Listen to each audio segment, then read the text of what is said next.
About a week ago, Sarah Ann Martin was took down with a fever, and Nancy had to go down and take care on her, she being a witty woman, and I had to stay home and keep house.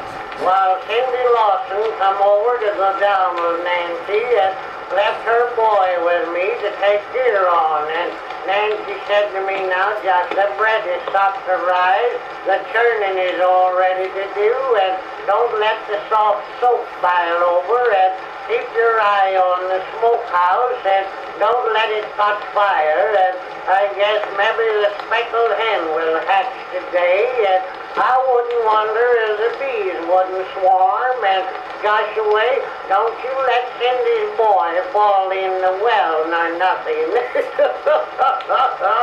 Gosh, I had a few things to do besides taking care of Cindy's boy, and that boy could ask more fool questions. He said to me, Uncle Joyce, where does the wind come from? Well, I told him some of it come from Ohio, and most of it come from Nebraska. He said, well, Uncle Joyce, what's Nebraska? I told him it was a state, and he said, well, Uncle Joyce, what's a state?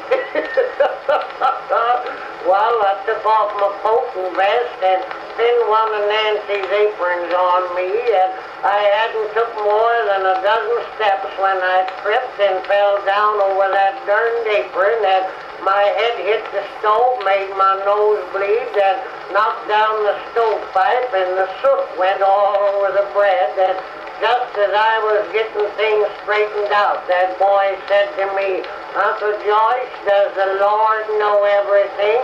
I told him I calculated as how the Lord did. He said, well then, the Lord knows I'm hungry, don't he?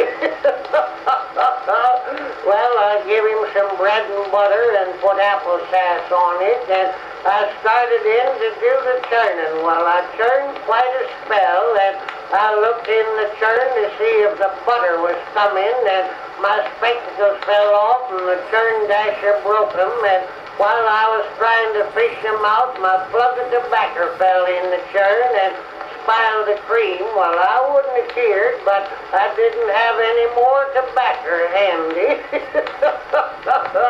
Just then I heard that boy say, Uncle Joyce, is there a bug in it? And I looked around, and darned if he didn't have my watch open and was poking in it with a hairpin. Well, I took it away from him, and he started to squalling, so you could hear him a mile and a half. Well, I gave him some maple sugar to keep him quiet, and just then the soft soap boiled over, and while I was trying to sod it off the stove, it upset and run all over the kitchen floor, and some of it run through a hole in my boot, and I had to go out and stick my foot in the rainwater barrel.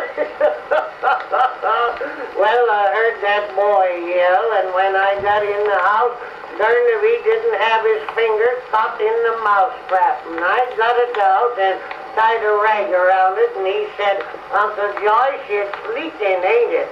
Well, I heard a noise out in the hen house and went out there, and the speckled hen had a lot of little chickens, and the cat was trying to get them.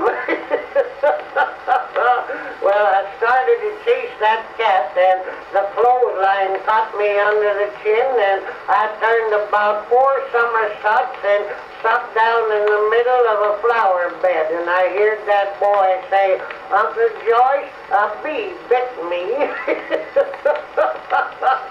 I looked around, and darn if them bees hadn't swarmed, and while I was trying to hive them, they got all over me, and while I was fighting them off, that boy fell into the wash tub, and the smokehouse caught fire, and the fire department turned out, and when I come to, Cindy said I'd been abusing her boy, and Nancy said a woman can't leave home a minute.